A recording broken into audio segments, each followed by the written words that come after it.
You're listening to the Social Selling Simplified podcast. Stick around if you too are obsessed with learning things that actually work and believe that success leaves clues. We're all about identifying results-producing roadmaps and getting super clear on how to scale and grow your online business. From part-timer to president, social selling expert Ashley Shaw will help you connect the dots and take the guesswork out of what works to grow a social selling empire. It's time to hear from social selling legends, listen in on truthful conversations, and learn the best tips and tricks to reduce the marketing overwhelm so you can build the social selling business of your dreams. If you're ready to go all in, no holding back, and build the business you've always wanted, you're in the right place. Here's your host, educator, social selling guru, and fitness industry OG, Ashley Shaw. Welcome to Social Selling Simplified. I'm your host, Ashley Shaw.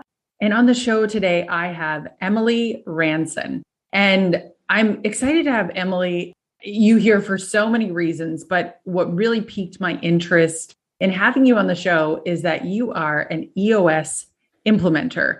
And I was just telling Emily earlier that we implemented EOS back in January.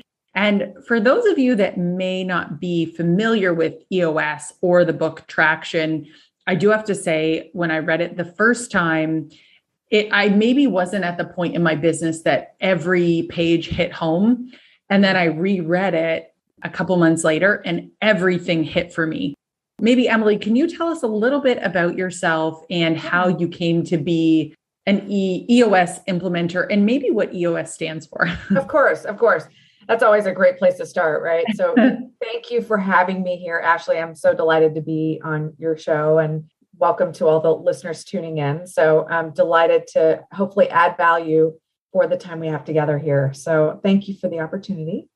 And just to give a little bit of background, I spent about 14 years in corporate America, doing the grind, climbing the ladder, doing all the things, and found that kind of midway through that journey that really the genetic makeup that I have was better suited for a small, medium business. And it was tapped on the shoulder to run an office furniture dealership in the Southwest at that time, about $13 million, and loved it. Absolutely loved the experience. It was such a great opportunity. But as many of us, I was kind of thrown into this world of running a business without a handbook, without a manual. I jokingly say it's like flying the plane while you're reading the operating manual. And, if I would have known then what I know now, the chance to take that business where it needed to go would have been far better, faster, easier. And so once I was able to do that, I turned over the leadership team and then made my way to the Bay Area. So I'm in the San Jose Bay Area, bought into a $50 million office furniture dealership with two business partners of mine.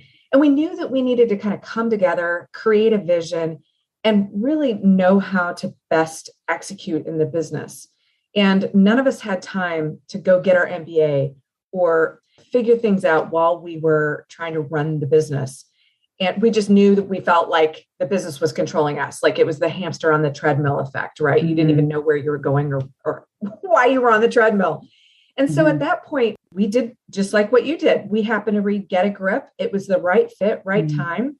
And we found a coach, a facilitator. That's what we call ourselves, is an implementer, because that's the part of this role that I love. We help our client partners implement the set of tools and principles that help them learn to run a better business and frankly, live a better life. It's so cool because I started that journey, like 7-8 years ago. So I've literally sat in your shoes, Ashley. I know exactly, what that journey is like for the clients that I get to work with. It's kind of a lens into, this experience share that happens where I learn just as much as what I get to teach and facilitate with these clients. It's so fun for me. I mean, when we do a session day, it's so invigorating. I end the day feeling energized and, with my clients saying, God, how do you do that? How do you hold that energy?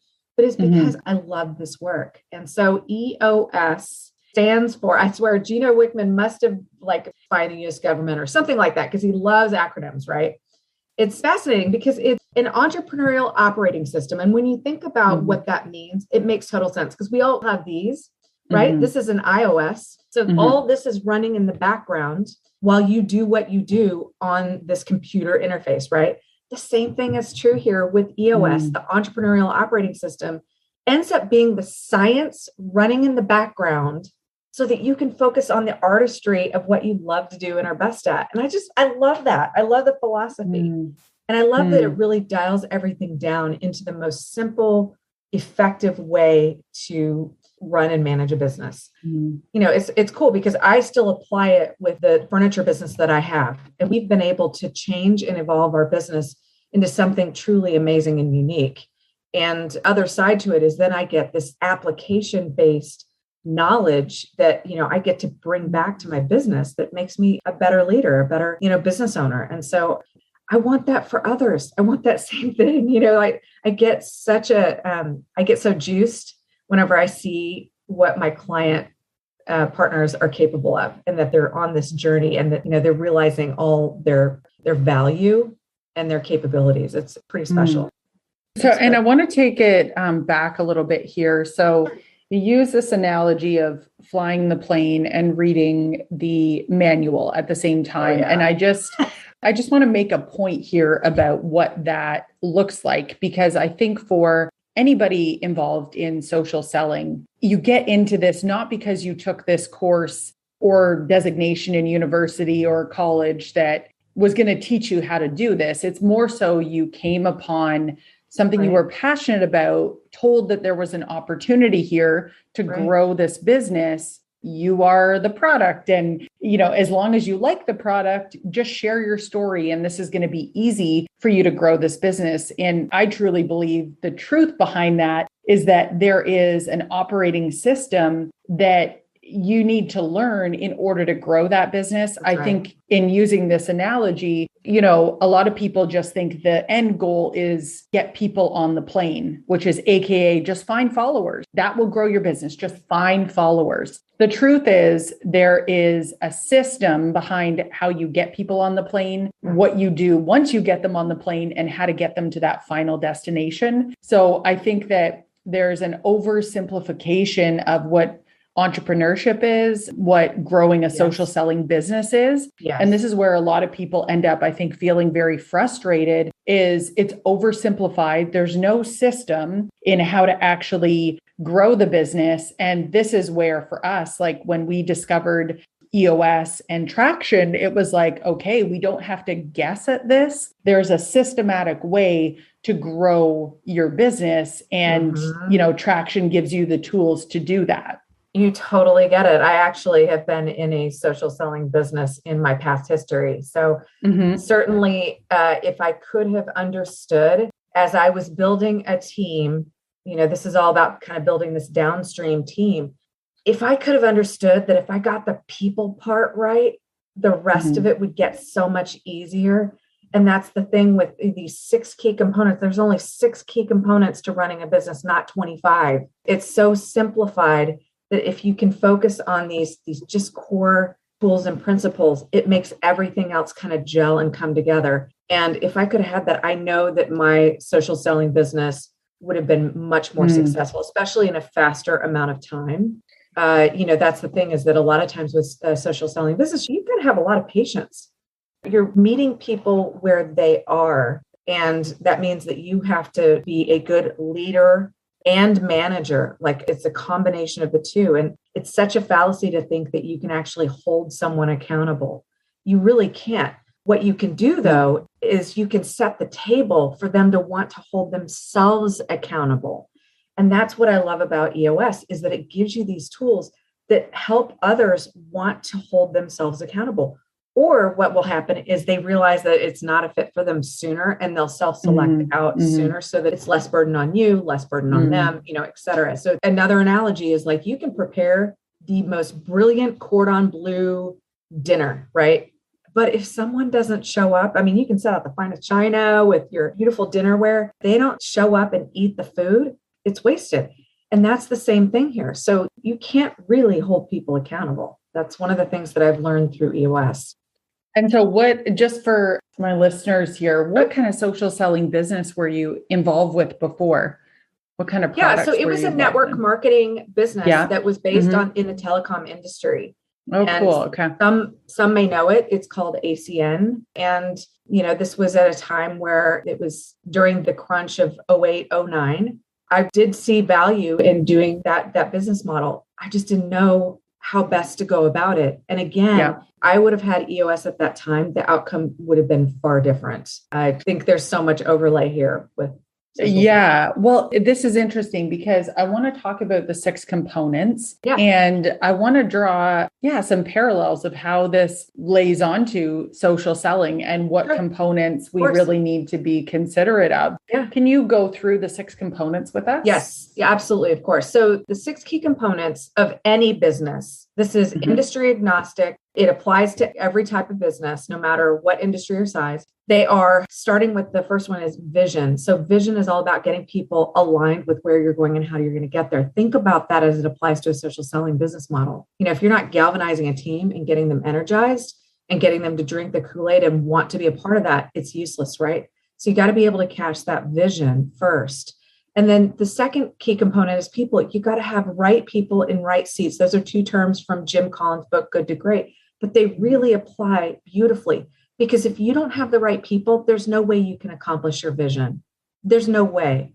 And along the journey, you may encounter 2 types of people issues. One is right person, but wrong seat. They may not be sitting in the right seat with the right skill set. What this will do is this will tell you quite clearly with the right tool, we call it the accountability chart, what you need to do to help them get trained up, add a skill set to their bucket.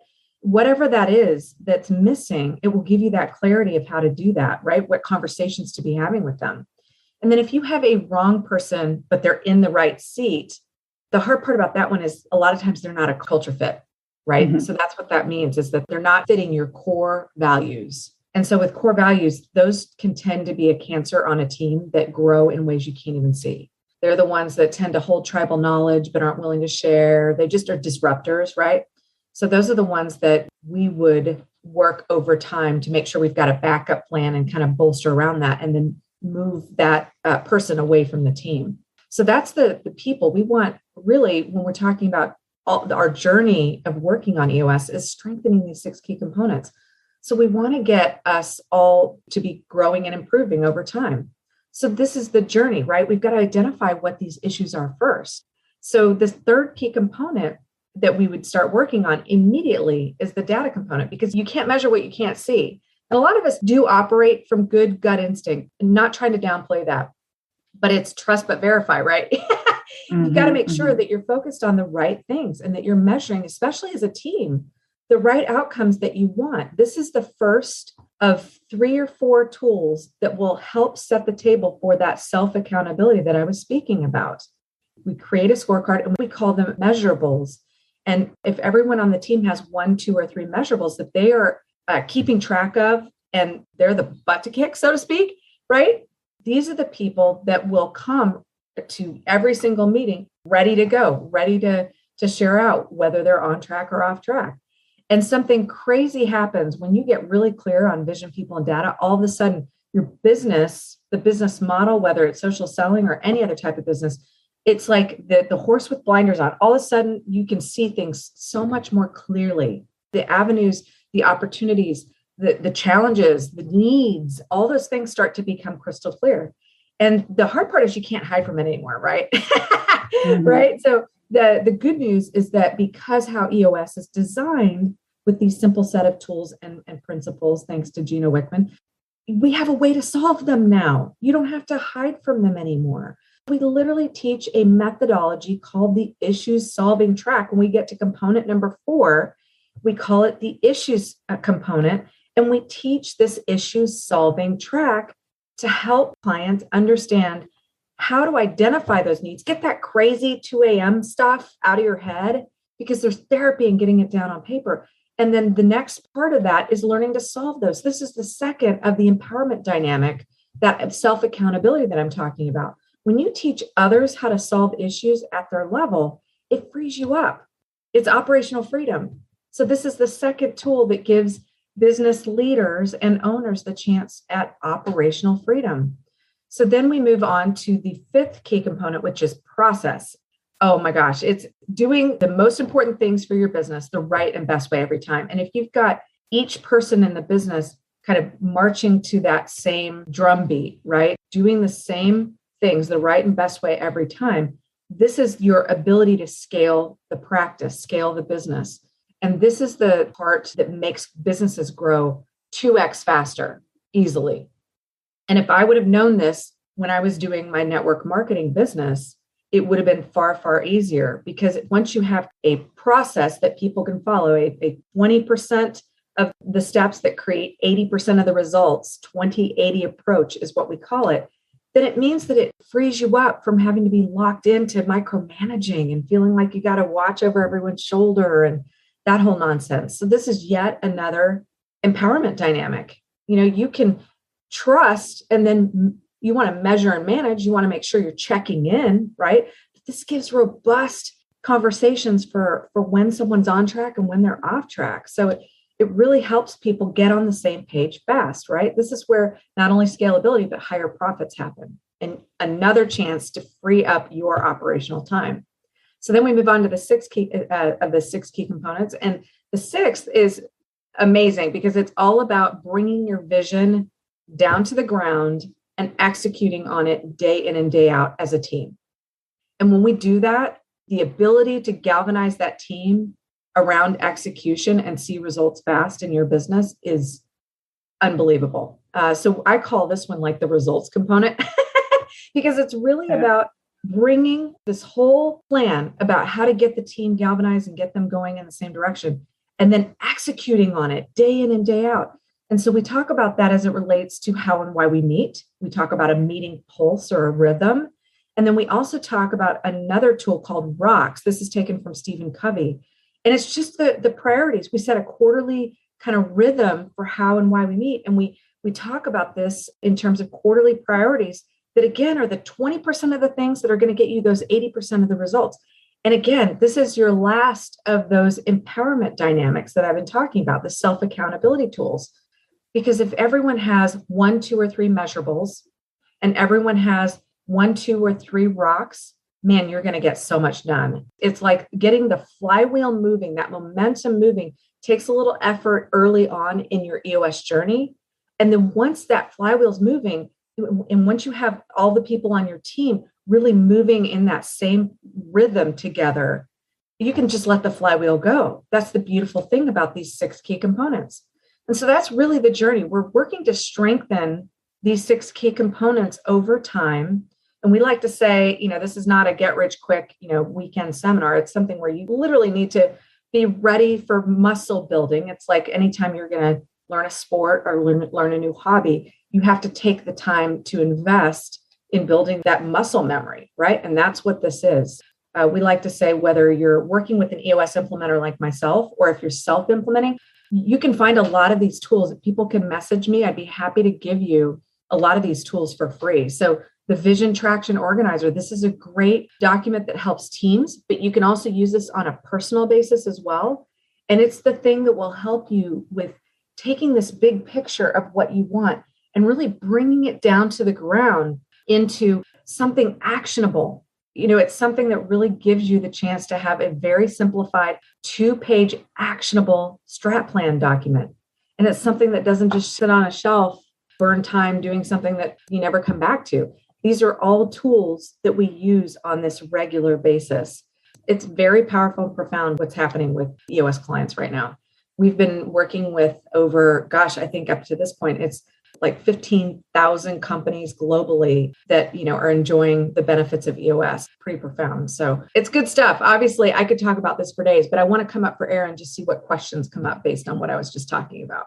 Yeah. So what I want to do is take these 6 key components that we've talked about, and I want to run them through the filter of, I have a social selling business. Right. What exactly might this look like in that context? First one, visions. We need to make sure that you as an entrepreneur, that you have a vision to what you're striving for. But if you are building a team, they've got to believe in that vision. So what would be an example of a great, compelling vision that you've maybe had in a business before or worked with, to just really put teeth into it as to what that may look like? Yeah, I think 2-page strat planning document, one of the things we talk about we start with core values, right? And then there's core focus. Core focus is really powerful. The reason why is that this is what you love to do and are best at. This is your why. And it's also, what you're doing, how you're doing it. Cool thing about it is that once you have a core focus, it allows you to have a decision gate as you want to do new or different, innovative things, whatever that is. Or bring on new social selling partners, for example. Let's say you're broadening your business. You're going to know really quickly with the core values if they align to who you are and who you want to be to each other. And then also if they align to your purpose, right? That's half of the core focus. And then the second half is your niche. What do you love to do and what are you best at? That's profound stuff. And so if you have some of this clarity while you're going out and finding your partners, your social selling partners, it's going to make it far easier to filter through the ones that are going to really fit and the ones who are not. The other thing is that when you apply some of these other tools that I've been speaking about, and you're enrolling someone into the business, you're casting this vision and saying, here's what's possible for you. Here's what this is about. If you're bringing it down to landing the plane with showing them how, and they can see themselves in it, you're far more likely to get Gino's word traction. You're far more likely to get real traction, get somebody that is truly be a powerful partner, right? That's what we're looking for with social selling. We've got to get out there and find the right fit. And so if you have some of these tools that I'm talking about, it's going to allow you that clarity to find the right fit faster, right? And filter out the ones that are.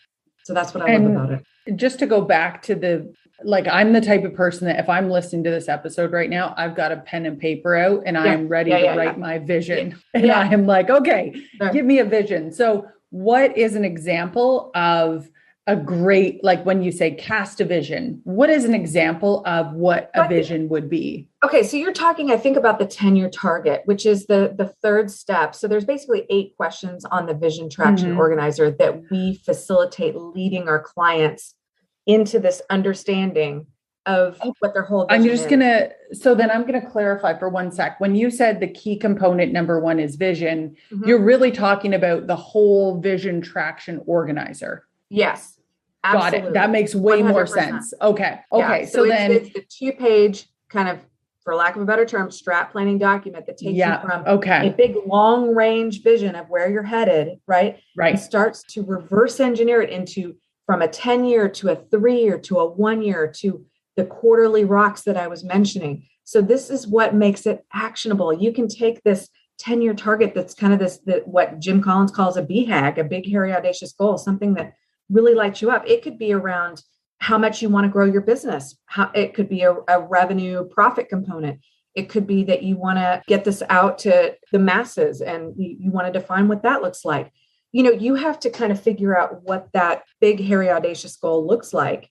And then what we do is we take that and then we start to make it actionable, reverse engineering it step by step. So I know that those tools are available. Yes. I think traction.com. The VTO is free. So anyone that wants that Vision Traction Organizer, they can message me. They can absolutely Google it. I think it's pretty widely available out there through EOS Worldwide, the parent company. I highly recommend that 2-page tool, that alone, if no one gets anything else out of this conversation today, the thing I love about it is that there's the company version of a Vision Traction Organizer. And then there's also a personal version that takes it on a very personal level and makes, your own plan actionable. So there's 2 ways that you can be applying these same principles, right? So, okay. The takeaway here then is most people don't spend the time to get really clear on their 10-year targets, their 3-year target, their 1-year target. who their niche is, what is your core focus, what are your values, Right. getting super clear on those things. Yes. That is component number one. The powerful thing about it is that when you think about, it's all in here, right? You've got it all in there somewhere. We've got to get it out of these deep, dark areas of your body and down on paper, because the more likely you are to make that happen, especially if then you take it from just you and you share it with others on your team. We call that shared by all. It's a principle that's also part of the vision component. And that shared by all is that force magnifier that gets the flywheel moving, and it gets it moving faster. And so you're far more likely to make what you want happen. And I jokingly call it the EOS God smiling down on you, because it's amazing to see how these little steps along the EOS journey, I like to celebrate the small wins along the way, because those are the things that, again, it's like getting that flywheel moving. That's the force magnifier effect at work, making sure that you're seeing these results along the way. It's so powerful. It's so much fun to watch it. I love being a part of it.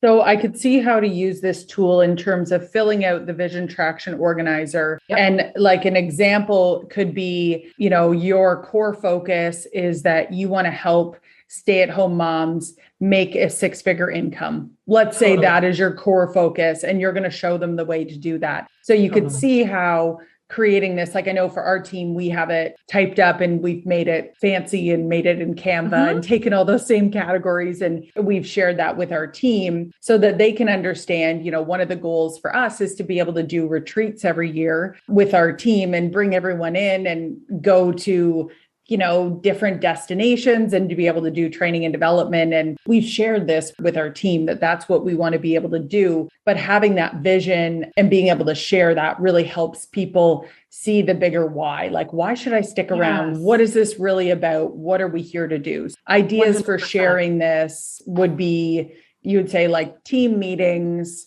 Some of us have quarterly meetings, of course, but how do you really make sure that this is shared by all? The traction component with Meeting Pulse, there are 3 ways that you want to touch your team. One is like a broader team meeting. The next might be subgroups, or your downline might be in subgroups, right?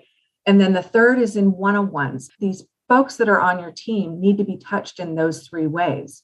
And if you're doing that, if you're kind of repeating the message with the Meeting Pulse, the rhythm that we're talking about, we jokingly say it's like kids, it's 7 times before they actually hear something the first time, right? And so you may think that you're saying something over and over and it's redundant and, oh my gosh, I'm sick of hearing myself talk. But it may be that somebody has just caught on, right? And so that's part of this muscle memory that I'm talking about. You got to kind of eat, sleep, drink it. I call it sensory. If you can evoke and involve the 5 senses in these different meetings, whether it's one-on-ones or more team-related, whatever that is, make it fun, make it sensory, make it about them. You could do even a peer recognition when you're seeing them doing some of these things that apply to the Vision Traction Organizer. A core values match, why not celebrate that? Do some fun things. Especially if it's social selling, there's a lot of that can really energize and get a group motivated. And that's what you're looking to do, positively reinforce over time.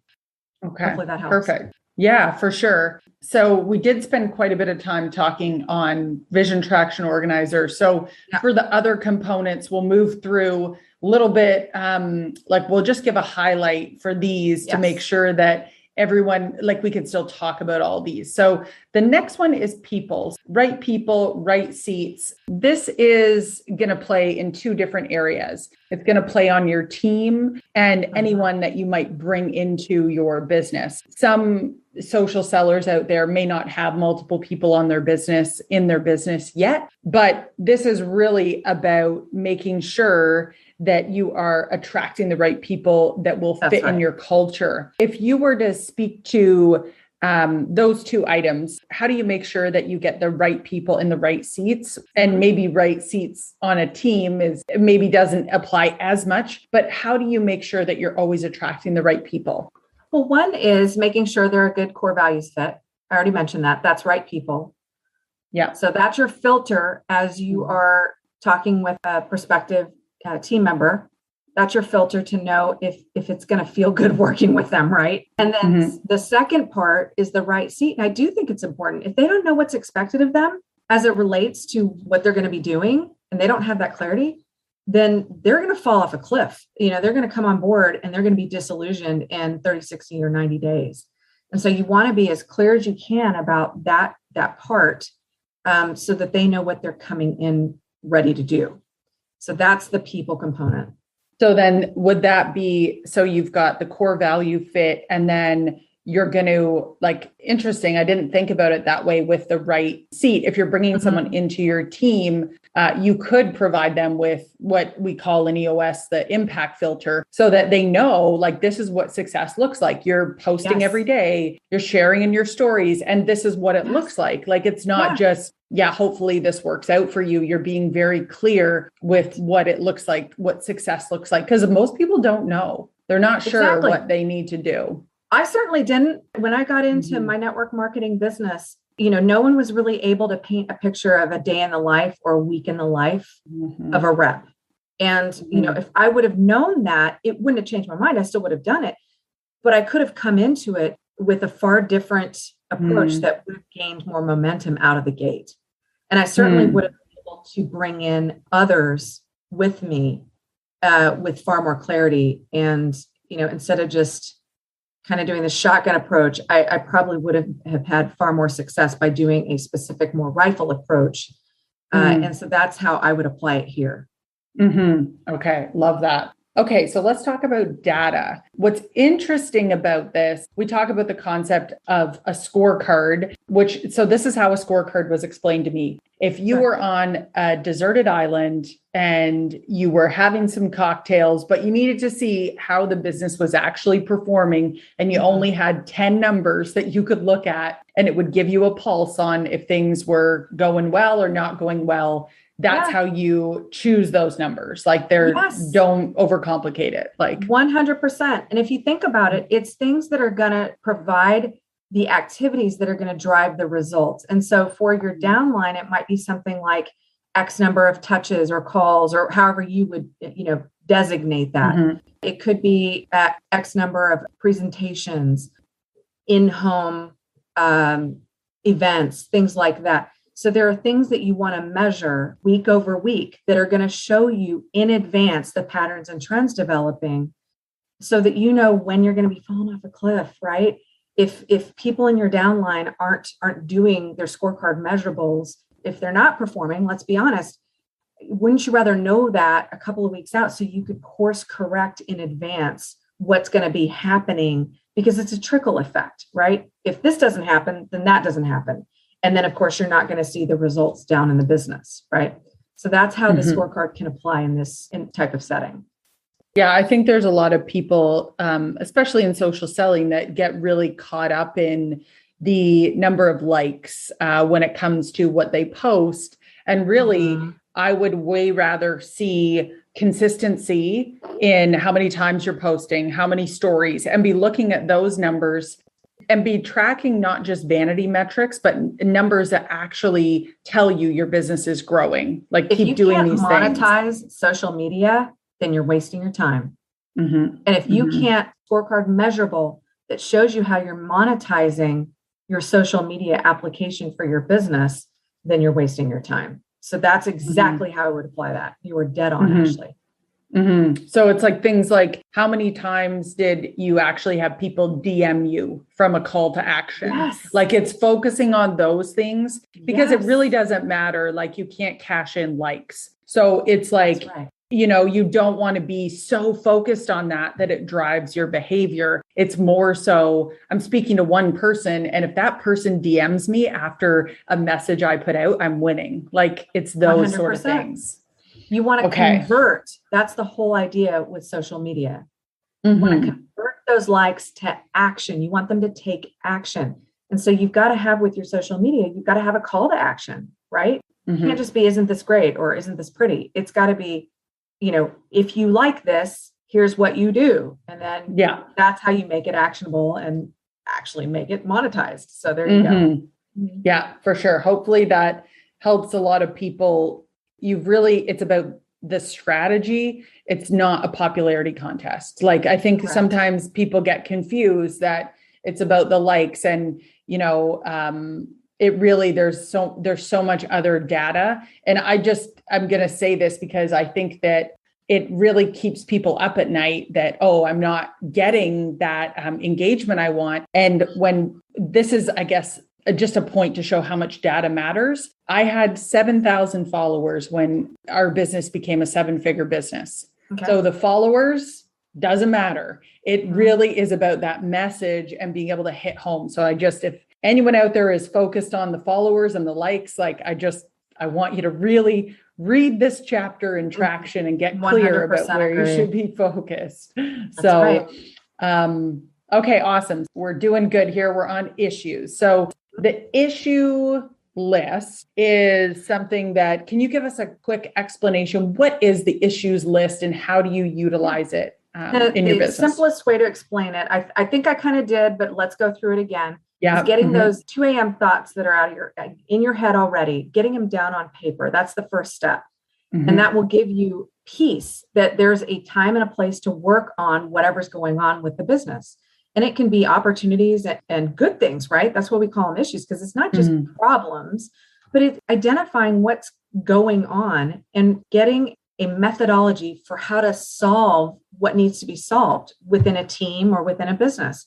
And so we teach the issue solving track, or it's also called IDS for the steps. It's a simplified way of identifying the steps. So there's identify, then discuss, and then solve, which then moves you to action, right? That's the throughput of IDSing, is that you take all these different ideas of how you could solve the issue. And it could be that you're not monetizing your social media and you want to solve for that. And you want your team involved with how to solve that so that they're empowered to take initiative and action on their own, right? And so you're solving it together. That inspires, this dynamic of we're in this together. And then when you move to solve it, it's like, okay, out of all these different ways we could solve this, this is the one that we're going to do first, right? And usually going with the simplest, easiest answer is usually a good place to start.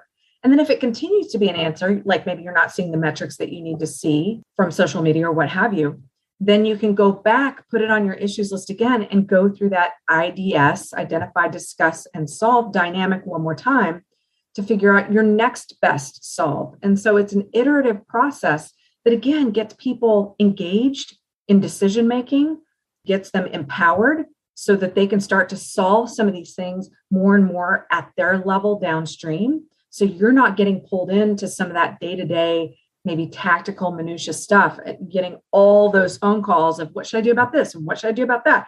This is Ken Blanchard's 10-minute manager. He talks about, people throwing the monkeys off their back onto your back. And really the idea here is if you can empower them to learn how to problem solve, that then, they're going to take those things and be able to do them for themselves, which means you're freeing up your time. So that's the power of the issue solving track. Yeah. And what I really liked about the issues list was that instead of you're going about your business and you see something that you're like, oh, shoot, like I got to fix that. Instead of just being a squirrel and diving into that, you have a place that it gets added to. And then when you have your weekly meeting, you go through that issues list in a methodical way with the top priority, not just whatever's at the top of the list. You get it, Ashley. Love that. You get it. You're drinking the Kool-Aid. I love it. Yeah, it definitely, we do a family L10 and issues list resolution and stuff. But how I could see it actually being used in the social selling world is if you had your whole team, that there were different issues they were facing in their business, because most people end up leaving this opportunity when it comes to social selling because they have challenges they can't solve. Like they're stuck in this place. If your team meeting involved a component where you had your issues list and you were able to go through and solve those as a full team, having, everyone's help, like it would just be so much more effective than sometimes just doing development over and over again. It's not helpful in helping them get unstuck and being able to have that floor space to talk about it. So I think there's some interesting ways you could definitely incorporate an issues list when you are running a team. Absolutely. It's very empowering. Very empowering. You're going to have far less turnover when you're involving your team in problem solving. Absolutely. And then we've got, so we'll go on to component number 5, processes. What is, the best way if you have a team or you're just starting out in your business? What's the best way to get everything sort of documented, and how do you make sure everybody knows what to use when? If I apply this to a social selling model, I would go find the most successful people and find out how they do what they do, interview them, and then write it down, document it, come up with these handful of steps that make them so successful, and then replicate that time and time again, and then use that for training other people as well. And it's so simple, yet it's so effective. And a lot of times we miss it. We don't do it. Then you've got to back it up. If you're having team meetings, you want to make sure that you're talking about, here's our process. Here's how we do this. Does anybody have any questions? Are we all doing this, correctly? And you want to measure and manage against it. And so it gives everybody a simple set of rules to follow, results-based steps that let them know that they're on the right track, right? So again, this gives you some operational freedom, because over time, they're going to have a manual for how to train other people down the line, right? That's the whole point here. So you have to do far less of that. You're empowering others to replicate what you're doing, right? Love it. All right. And then we've got results. So the results components. What traction. You had talked about making sure that you are having your meetings. So there's a broader quarterly meeting that you would have with your whole team. Right. And then there's typically a weekly meeting, which they would call your L10. Yeah. So how I could see that sort of implemented is you could have your beginners like meeting with one L10, because that's going to be a certain conversation with different issues. And then a more advanced group that an L10 is run with, and then one-on-ones where needed with your team. You have to figure out the right rhythm and cadence for how and why you need to meet as a team. And I would get the team's input and involvement. And we threw out a little jargon there, so I want to clean that up real quick. L10 basically is a simplified way of making sure that your meetings are the most effective and efficient they can be. And so when we end a meeting, we rate the meeting on a scale of 1 to 10, 10 being best. And we have everyone just give a quick check-in around the table. Well, what do you rate the meeting? I rated an 8 this week. And it gives you a pulse. If somebody's consistently rating it like a 3 or 4, we've got to figure out how to get this meeting back on track. Are we showing up late? Are we not prepared? Is somebody not contributing with their, whether their scorecard is on track or off track? These are the kinds of things that make for powerful meetings. So when we call it a level 10 meeting, that's why, because we want these meetings to be that effective and efficient for the teams that we work with. So hopefully that helps. Yeah, for sure. And there's also an agenda for an L10. I believe there's agendas actually that Traction provides for the quarterly meeting, for the L10. I believe I've seen those before. Is that accurate? Yeah, absolutely. Yeah. Even for one-on-ones, they're very simple. But that way you can kind of take, it's again, the 20/80 approach. You can take 20% of the materials and kind of add in your special sauce. But we always say, if you can kind of stick with the system as best you can, it's going to make it far easier. Why reinvent the wheel? We've already done it for you. Yeah, so, exactly. And so how often do you guys recommend meeting one-on-one? We call them quarterly conversations, or I like to call them one-on-ones. Whatever you want to call your meetings is up to you. Again, you've got to provide your special sauce. But the idea is that if you're meeting with people, so I actually do in my own company with my team, we meet monthly in our one-on-ones. Others do it quarterly. And again, you have to figure out the right rigor of what's going to work for you, for your team who you're working with. Some of them may need more often. Who knows? So you got to find out from them what they need and meet them there. Awesome. Love it. And then the idea behind the quarterly meetings and L10s is that you can review the rocks that you've set to ensure that they're on track. Right. You're going to be using the agenda to kind of make sure that things in the business that you're monitoring week over week, month over month, quarter over quarter are on track, off track, done, not done. Like there's kind of a rigor on how we teach this.